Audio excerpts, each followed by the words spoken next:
হয়েই থাকে, দুটো সিনেমা করেছি, দুটো সিনেমাতে এরকম কথাবার্তা হয়েছে। তো একজন আমার খুব ভালো কলিগ, আরেকজন আমার বন্ধু। তো দিন শেষে সবাই আসলে আমরা খুব ভালো একটা পরিবারেরই মানুষ। তো আজকে এই অ্যাওয়ার্ডে এলেন, অ্যাওয়ার্ডটা এসে আপনার আসলে কেমন লাগছে আর কেমন দেখছেন?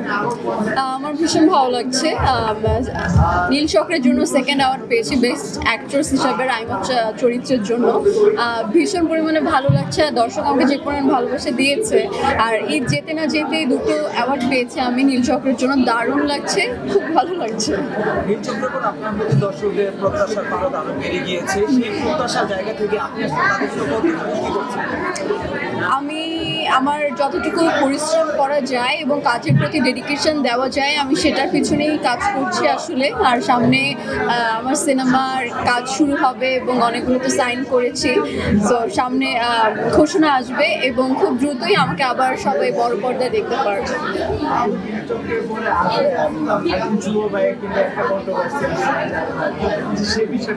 কি কি এসেছে? অনেকে বলছে যে মন্দিরার সাথে এটা তো আসলে হয়েই থাকে, দুটো সিনেমা করেছি, দুটো সিনেমাতে এরকম কথাবার্তা হয়েছে। তো একজন আমার খুব ভালো কলিগ, আরেকজন আমার বন্ধু। তো দিন শেষে সবাই আসলে আমরা খুব ভালো একটা পরিবারেরই মানুষ। তো এরকম কিছু নেই, এরকম যেই গসিপটা হচ্ছে, টু বি অনেস্ট এরকম কিছু নেই।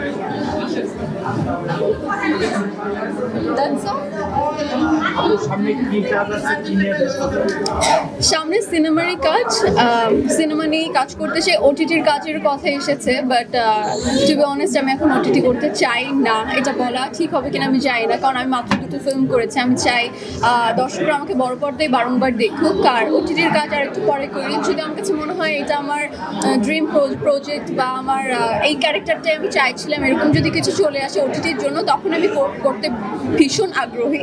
বাট এছাড়া আমি সিনেমা নিয়েই থাকতে চাই আসলে।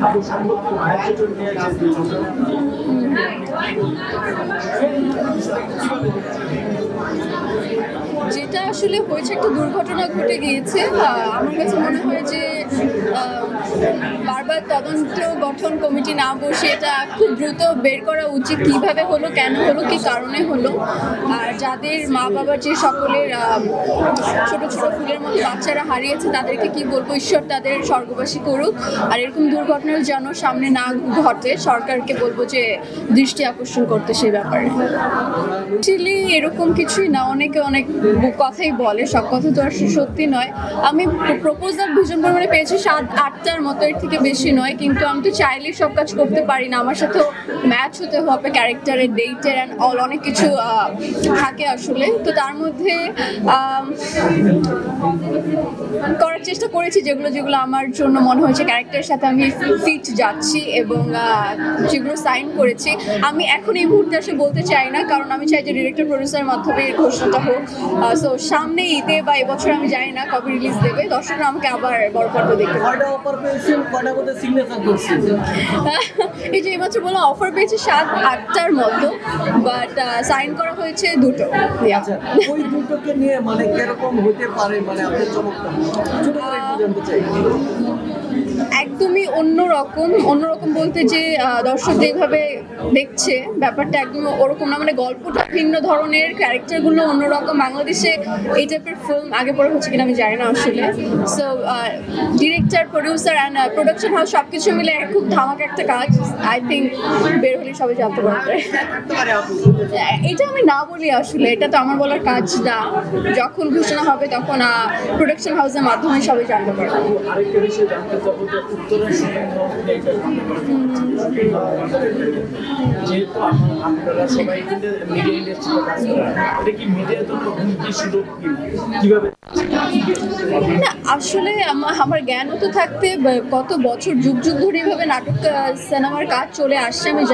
আমি আপনারা কেউ হয়তো জানেন যে কত বছর অ্যাকচুয়ালি সিনেমার শুটিং হচ্ছে, কিন্তু হুট করে এরকম কাদের প্রবলেম হলো যে তাদের রাস্তায় যানবাহনের চলাচলের জন্য প্রবলেম হচ্ছে, সাউন্ডের জন্য প্রবলেম হচ্ছে। এতকাল তো এত বছর ধরে প্রবলেম হয়নি। সেই প্রবলেমটা অ্যাকচুয়ালি কেন হচ্ছে এটা দেখা হচ্ছে, যারা সমিতিতে যারা আছেন, যারা সভাপতি যারা যেখানে যে পজিশনে আছেন, আমি বলবো যে সেটা খুঁটিয়ে দেখার জন্য। আর এটা তো আসলে উচিত না। দিন শেষে আমরা এন্টারটেনমেন্ট চাই। তো দর্শক যদি আমাদেরকে ফোনের মাধ্যমে ইউটিউবে বা টিভিতে আমাদের যদি নাটক সিনেমা অ্যাড না দেখে তাহলে আমরা কিভাবে এন্টারটেনমেন্ট হব? তো এই দিকে সরকারের দৃষ্টি আকর্ষণ করা আমাদের বিনোদন ইন্ডাস্ট্রির জন্য কি ধ্বংসের অবশ্যই অবশ্যই অবশ্যই আমি তো এটা ডেফিনেটলি মনে করি, আর এটা একদমই হওয়া উচিত না, আর এটার জন্য সবার প্রতিবাদ করা উচিত।